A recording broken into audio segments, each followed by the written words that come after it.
In part 3, we discussed the creation of mankind from when Yahuwah created the earth and everything in it in 6 days and then rested.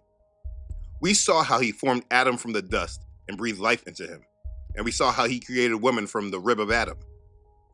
We saw how, because of Adam's sin, humanity is in conflict and separated from Yahuwah. We also saw how Satan works and how he promotes his rebellion through thoughts. Now, in continuing on and understanding how to wake up, what we want to do is continue on with history and understand Yahuwah a bit more, and this will lead us to understanding his judgment.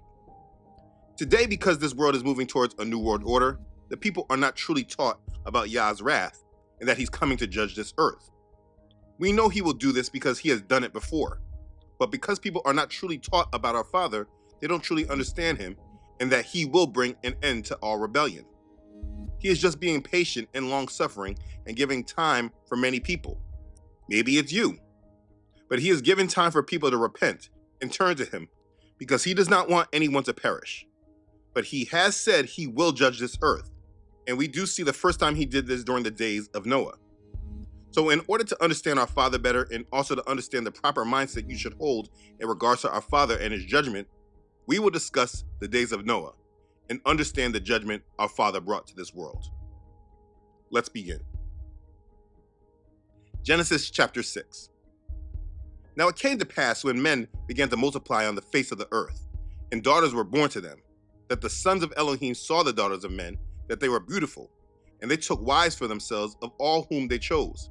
And Yahuwah said, My spirit shall not strive with man forever, for he is indeed flesh, yet his days shall be 120 years. The Nephilim were on the earth in those days, and also afterward, when the sons of Elohim came into the daughters of men, and they bore children to them. Those were the mighty men who are of old, men of renown. Then Yahuwah saw that the wickedness of man was great in the earth, and that every intent of the thoughts of his heart was only evil continually. And Yahuwah was sorry that he had made man on the earth, and he was grieved in his heart. And Yahuwah said, I will destroy man whom I have created from the face of the earth, both man and beast, creeping thing and birds of the air, for I am sorry that I have made them. But Noah found grace in the eyes of Yahuwah. That's Genesis chapter 6, verses 1 through 8. So let's discuss it. During those times, the wickedness of man was great in the earth, and every intent of their thoughts were continuously evil. They were only thinking about wickedness and evil. They were so bad that Yahuwah was sorry that he made them. All flesh was corrupt. The earth was filled with violence through them. Though we don't know all the details, obviously, it's really hard to imagine that they could be any worse than the people are today. I mean, think about the world today. The world is filled with violence. I mean, I remember a few years ago, there was some hashtag out that said, choose violence, or I chose violence today, something like that. I choose violence. It's just a display of the wickedness in the hearts of our society. The hearts of the people have gone cold, and the people rather kill and destroy than love. Vengeance is always on their heart. Now, leaving out violence, this generation today, they're completely narcissistic, consumed with the love for themselves before anything else, especially our Creator. I mean, just go on Instagram and you'll see the same pictures and poses from millions of people. It's a collection of narcissism made to look normal. It's completely idolatrous. People don't have time for our Creator because they are consumed with themselves, their hair, their teeth, their clothes, their material possessions. And after they work all that out, a small majority will try to fit our Father in, while the rest don't even want to hear about him at all. It's all about their goals and their plans. People just don't understand that we are created beings. We did not just form ourselves on this earth by our own thoughts. We were made by our Creator, and it's him that we are in service to, and we should be in submission of. But in these days, he's not even a thought in the minds of people today. They want to submit to a God in the way that they desire him to be. They are reshaping and rebranding their God, making a Burger King type of God, one that they have their way. A world that they are placing all the gods together and telling us they're all the same. Today, there is no dependence on our Creator. It's all about each individual person's abilities and the power of their mind. Yes, that new age deceptive doctrine has been spread amongst the masses, making them feel that they are in more control than they actually are, while they completely block out their true Creator. They are dependent upon government leaders and organizations, These are their sources, the ones who will fix their problems, and if these leaders and organizations do not fix it, they take their own power and go to the streets and demand change. People never care about our Creator and what He says about the direction of this world, even those who call themselves followers of Him, but are in fact following religion instead of following Him. We are in a world filled with lust, when rappers are literally making pornographic material in their music and is played on the mainstream radio. When stores and business owners will play debauchery in their places of business because it's just normal. We live in a time where sex, money, and drugs sell, and positive role models are not in existence. A time where war is consistently being provoked and people cheer it on. A time where our leaders talk in constant division and hate. They talk about bringing people together at the same time as they bring their opposition down. I mean, recently, just the leader of this country made an AI video showing him dropping poop on those who are against him. This is the leader of the country. This is a time where everyone is being provoked to anger.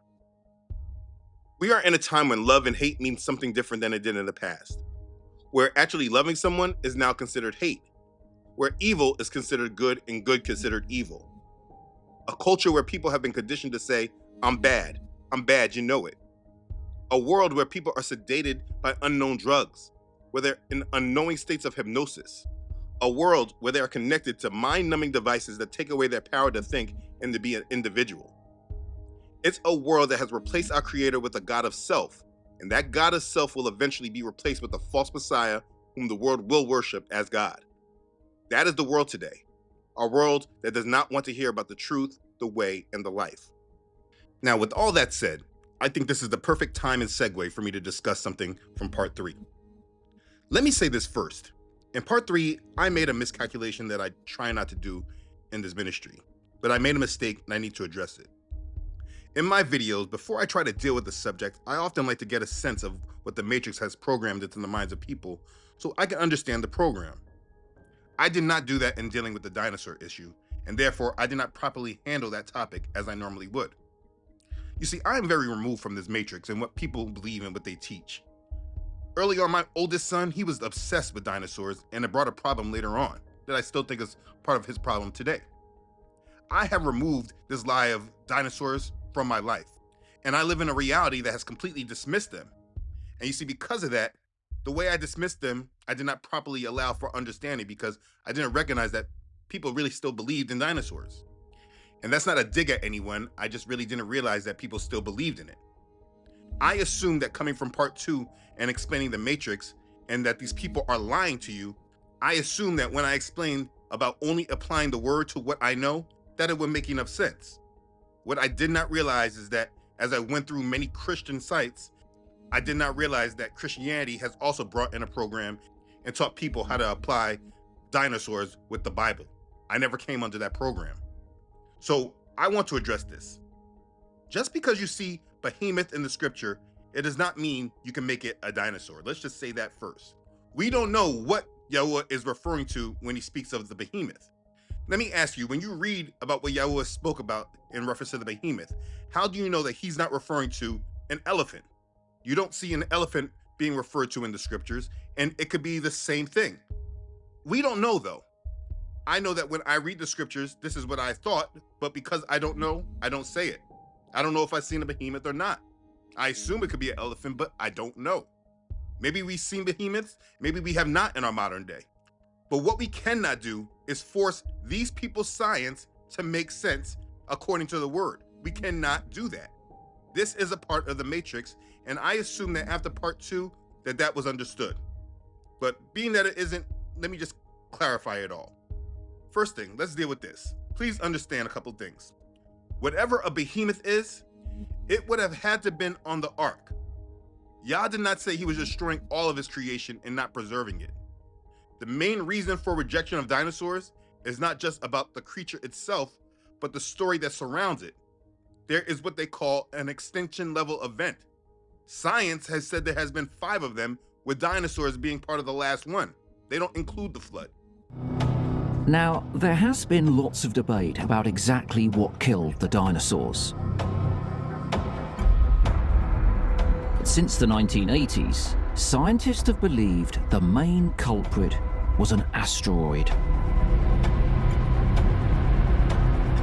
from the far reaches of the solar system, the size of Mount Everest, and on a collision course with Earth.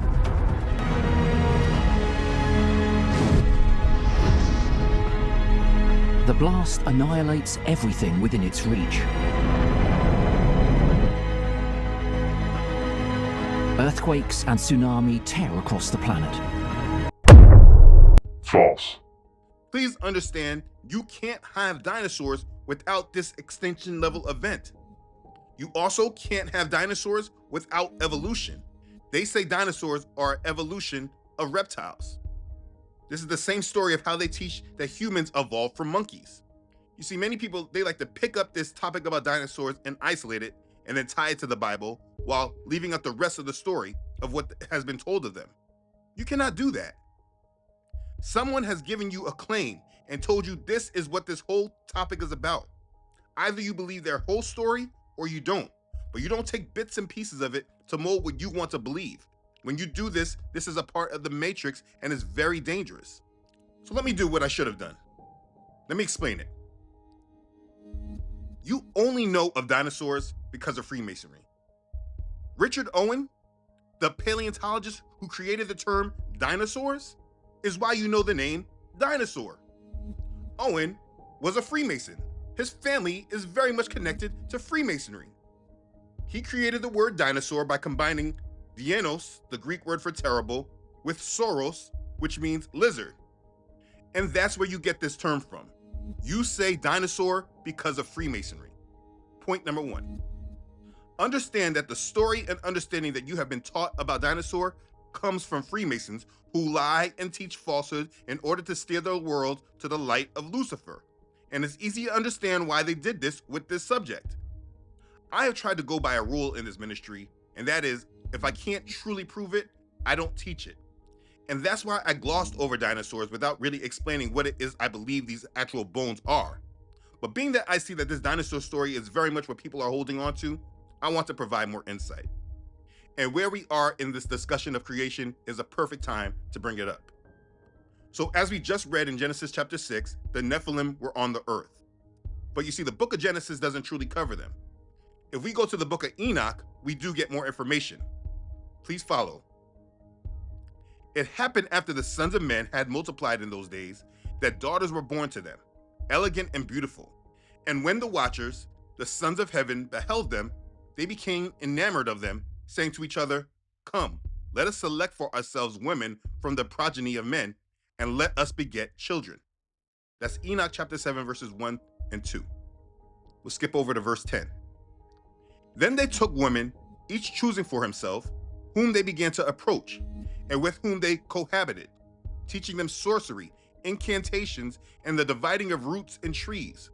And the women conceiving brought forth Nephilim, and they bore to them 3 races first.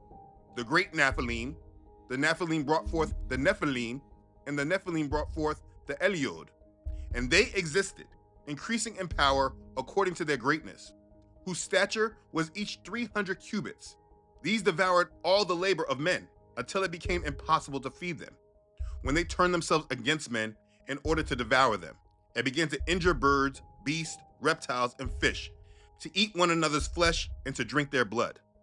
Then the earth reproved the unrighteous. That's Enoch chapter 7, verses 10 through 15. That's why Genesis says there were giants on the earth.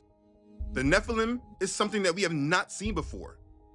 Now, the reason I didn't go any further is because of the conspiracy about the reptilians and the shapeshifters, and I didn't want to go there. But what we do know is that these creatures, the Nephilim, they were not a part of what our Father desired in creation. And this is why he wanted to cleanse the earth. And it's why Noah was perfect in his generations, because he was not mixed with this seed of the Watchers. Anyways, long story short, the bones that these people have found can share a very important biblical truth if the truth was actually in these people, and if it was the truth that this world wanted you to know.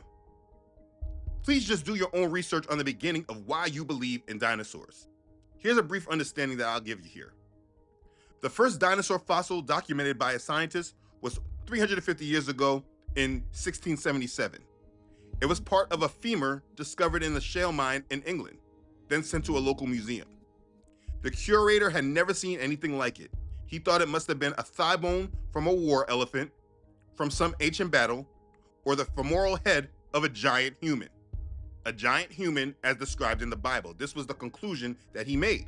This was the first thought of what these fossils were, confirming the existence of the Nephilim.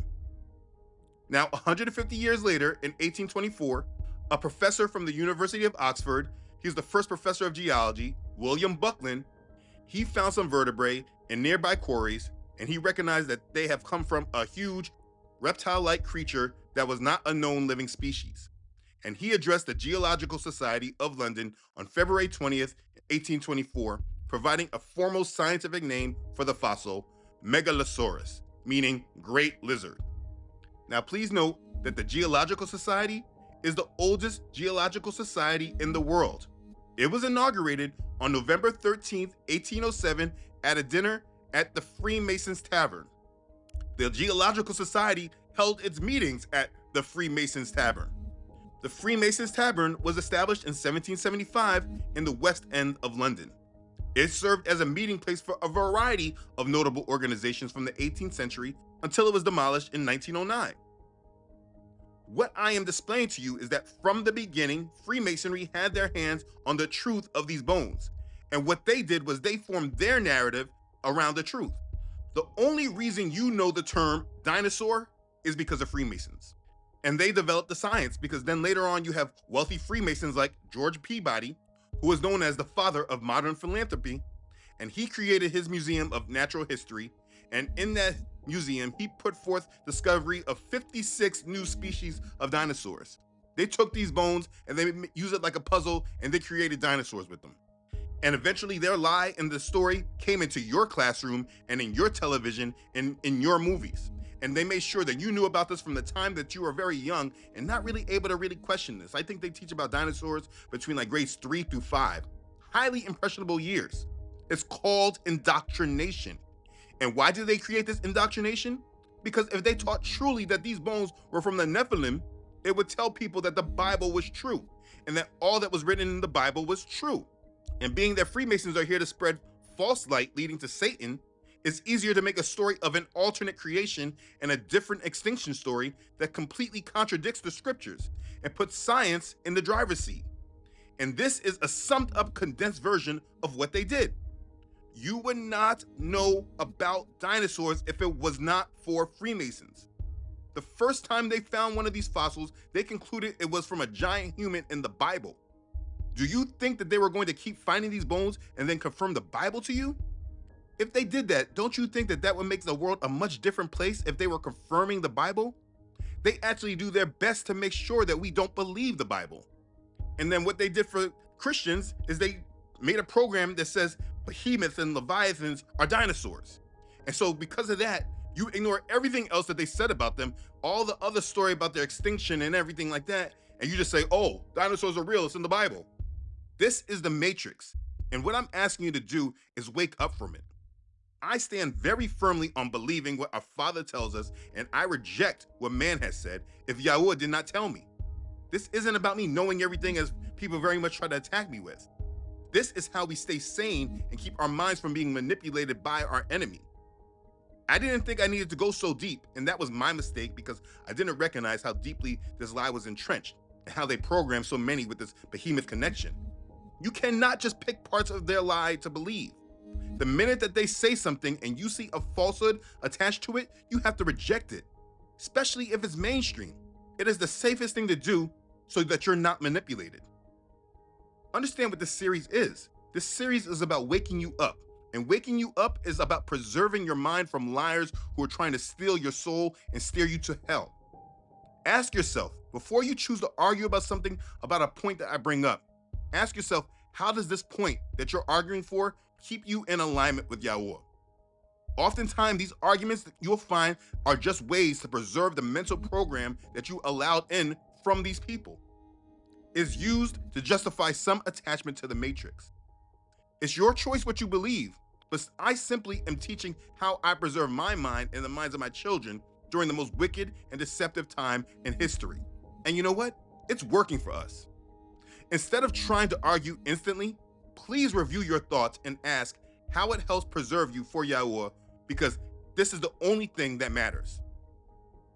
I apologize for not going deeper into dinosaurs. That was truly a mistake on my part. I shouldn't have just said that they were lying without explaining in depth why. Please understand this one thing. If it is what everyone knows, it is more likely built upon a lie. That's the Matrix. It's a prison for your mind that you don't even know exists. Dinosaurs, they didn't become popular until the 20th century, actually in the 1930s, with Sinclair Oil's marketing campaigns featuring dinosaur toys. That's what made them popular. Dinosaur toys. Tyrannosaurus. Fiercest meat-eating dinosaur of all time. Triceratops. Lived 100 million years ago. See 9 life-size dinosaurs in Sinclair Dinoland at the New York World's Fair. You'll see 70-foot Brontosaurus, the model for the dinosaur, on the Sinclair sign. If you drive to the fair, it's good to know your car has been carefully lubricated and serviced by a man you can depend on. And do you know what? The 1930s with Sinclair Oil, that was the time when they sold half of their rights to Rockefeller's Standard Oil. It was actually the Rockefellers that marketed dinosaurs first and made them popular. And then these people, they put them in the Flintstones in the 60s, and then they put them in the movies later, and they taught them in your schools. It's all about mind control. This is the Matrix.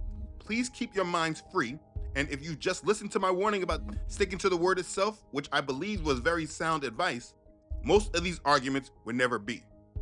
But that's it. I've covered it. False. Let's move on, because we're dealing with how our Father wanted to destroy this earth because of the Nephilim. So let's continue. Our Father, he was over his creation, and he wanted to wipe them off and start clean. And that's where we get to Noah. The book of Enoch speaks a lot about Noah as he was counseled by his great-grandfather Enoch. In Enoch chapter 65, it says, "In those days, Noah saw that the earth became inclined and that destruction approached. Then he lifted up his feet and went to the ends of the earth, to the dwelling of his great-grandfather Enoch. And Noah cried with a bitter voice, 'Hear me, hear me, hear me,' 3 times. And he said, 'Tell me what is transacting upon the earth. For the earth labors and is violently shaken. Surely I shall perish with it.' After this, there was a great perturbation on earth, and a voice was heard from heaven. I fell down on my face when my great-grandfather Enoch came and stood by me. He said to me, 'Why have you cried out to me with a bitter cry and lamentation? A commandment has gone forth from Yahuwah against those who dwell on the earth, that they may be destroyed. For they know every secret of the angels, every oppressive and secret power of the devils, and every power of those who commit sorcery, as well as of those who make molten in the whole earth. How is silver produced from the dust of the earth?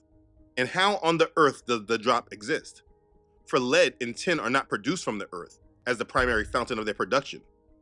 There is an angel standing upon it, and that angel struggles to prevail.'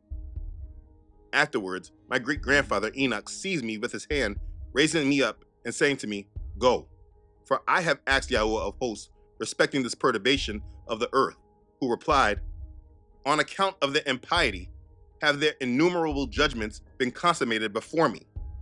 Because of the sorceries which they have searched out and learned, the earth and those who dwell upon it will be destroyed, and that to these there will be no refuge forever.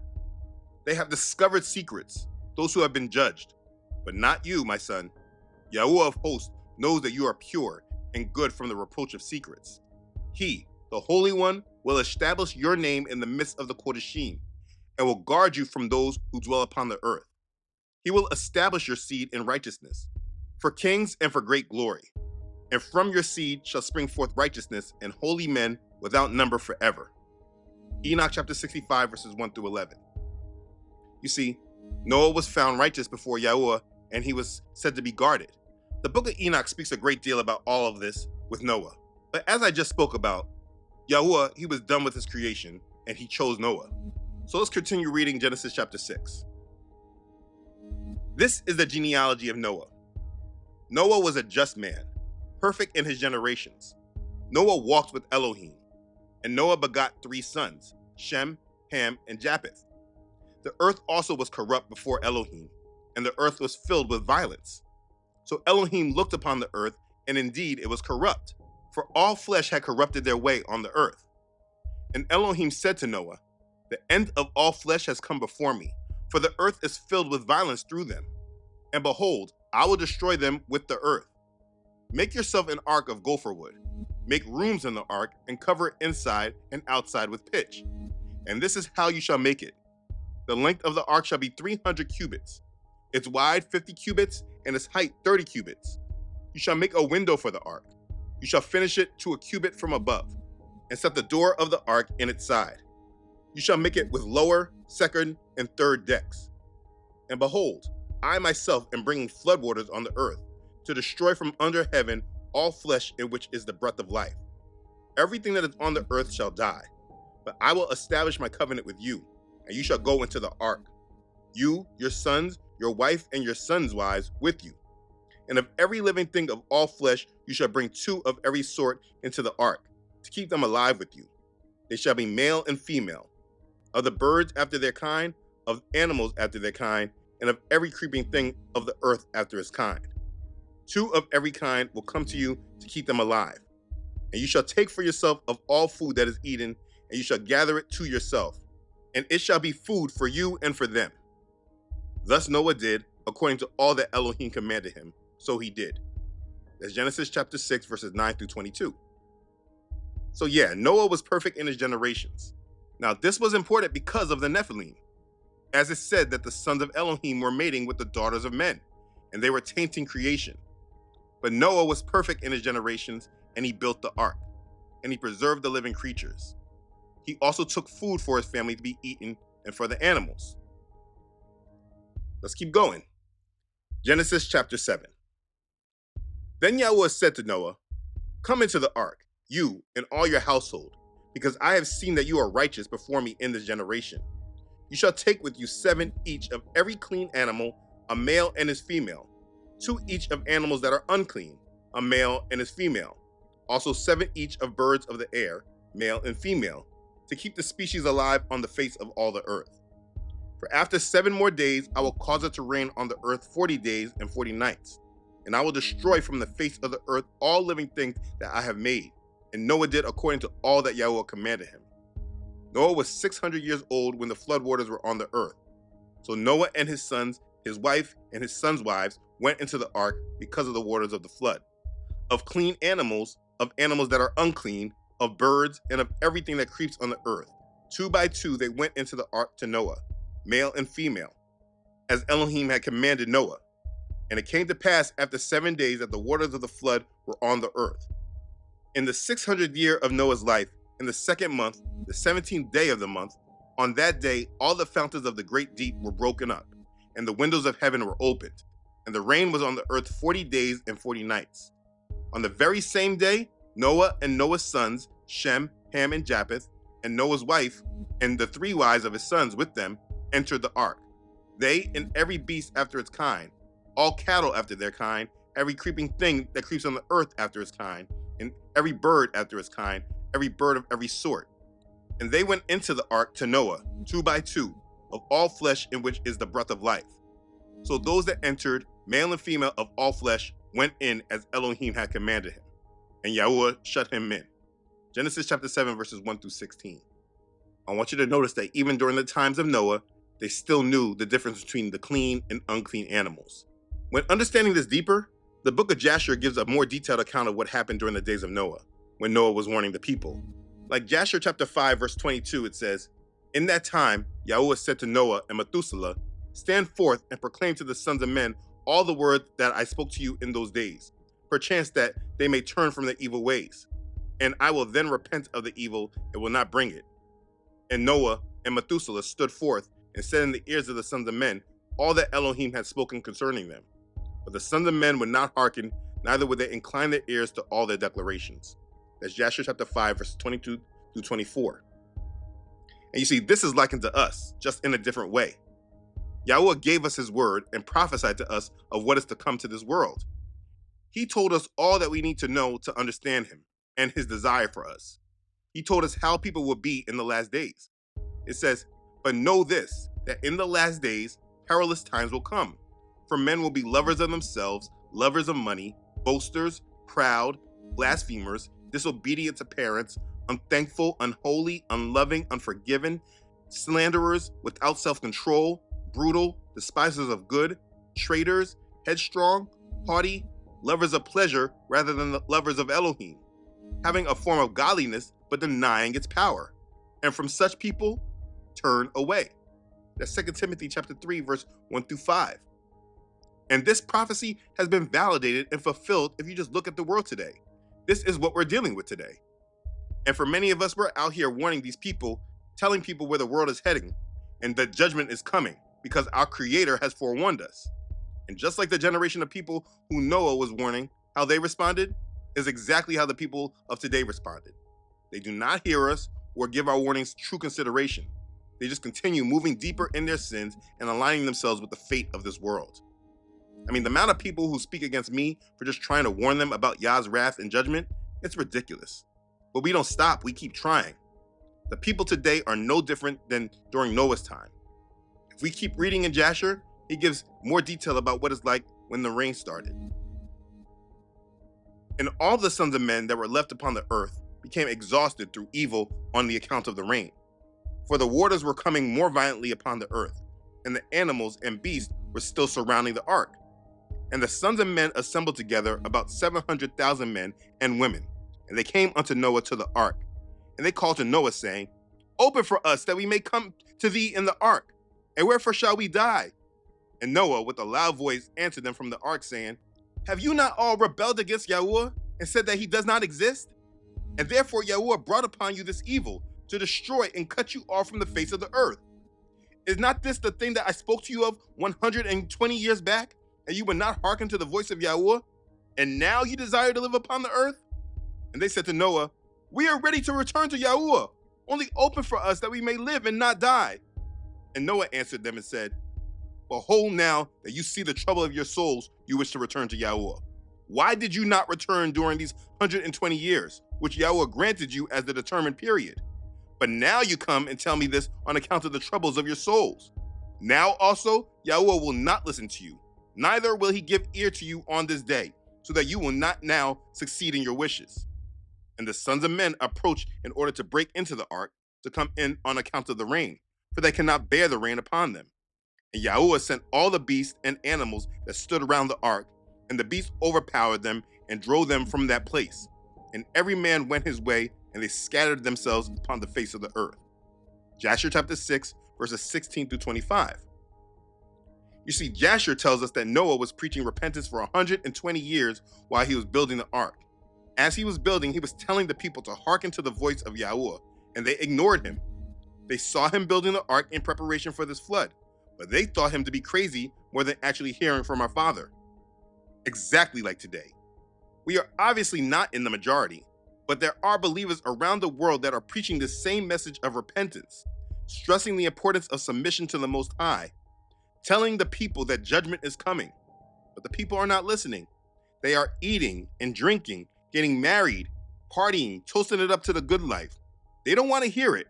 And they think that people that are giving these warnings, they're just crazy. That people that make videos like this are crazy. And people like you who watch them are just as crazy. Our hearts, our minds, our souls are our ark. And we are getting them prepared for the storm coming. And the rest of the world thinks we're crazy and paranoid. But we are not any of those things. The truth is that just as in the days of Noah, the storm is coming. And the truth is that when many see it, they will remember the warnings and beg for our Father to help them. They will want to come in the ark that they once thought was foolish and naive.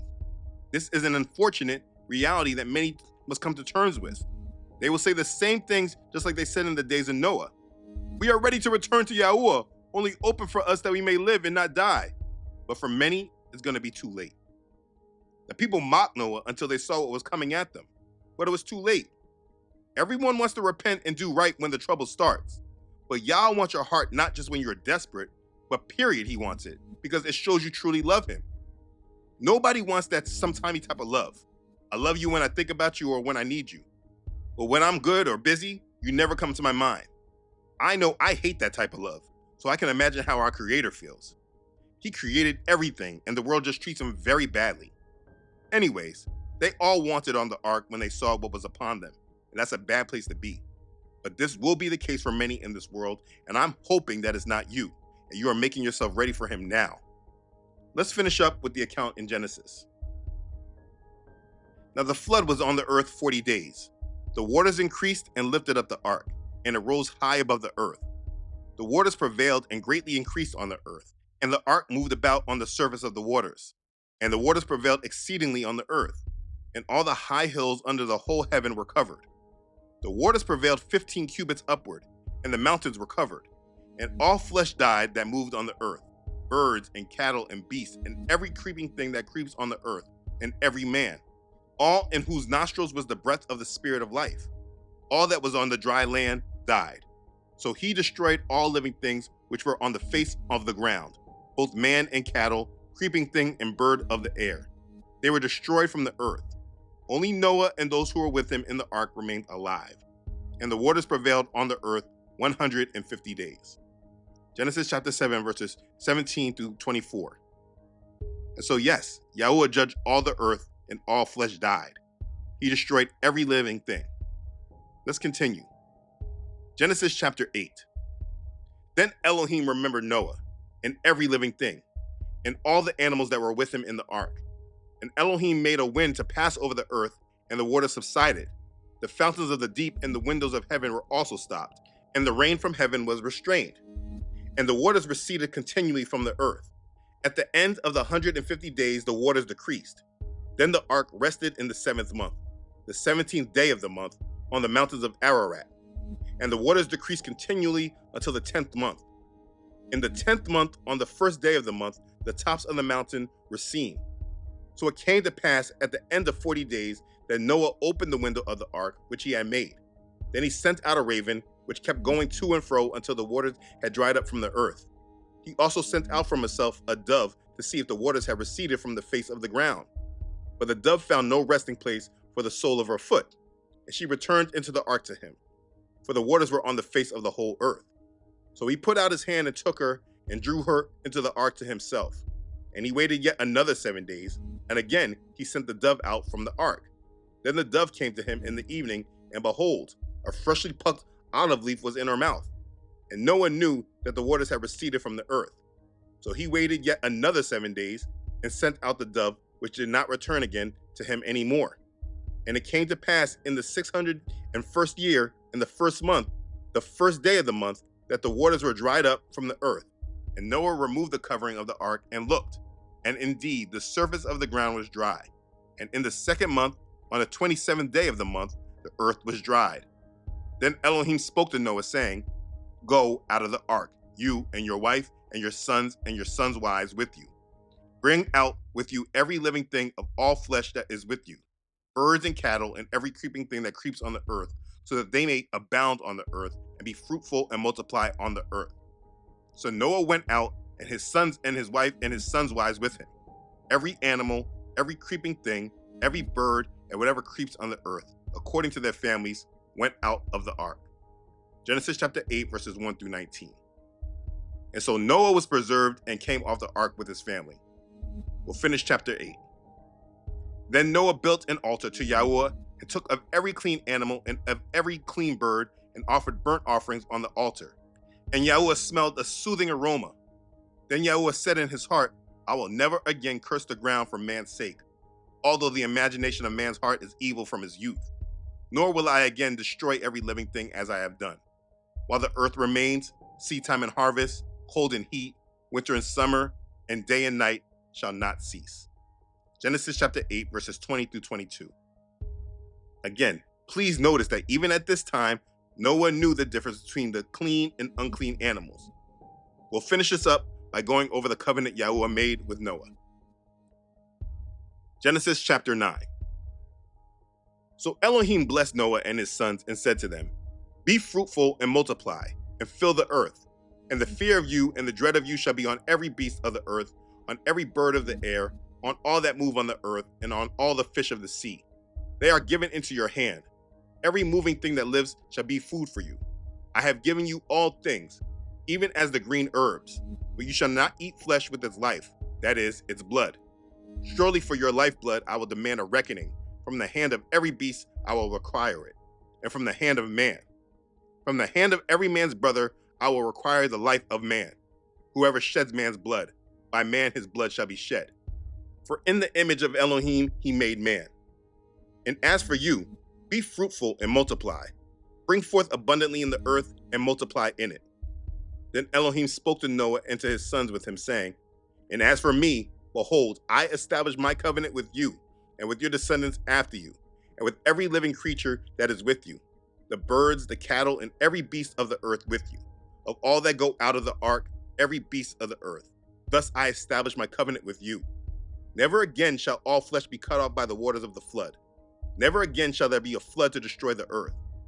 And Elohim said, This is the sign of the covenant which I make between me and you, and every living creature that is with you.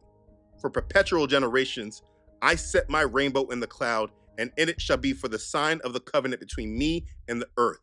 It shall be, when I bring a cloud over the earth, that the rainbow shall be seen in the cloud, and I will remember my covenant which is between me and you and every living creature of all flesh. The water shall never again become a flood to destroy all flesh. The rainbow shall be in the cloud, and I will look on it to remember the everlasting covenant between Elohim and every living creature of all flesh that is on the earth. And Elohim said to Noah, This is the sign of the covenant which I have established between me and all flesh that is on the earth. Genesis chapter 9, verses 1 through 17. And you see, right here is the beginning of the fulfillment that our Father declared in his first prophecy that he made in Genesis chapter 3, verse 15, that we discussed in part 3. Let's just cover Noah's covenant. First thing he commanded was no murder. No one was to kill anyone.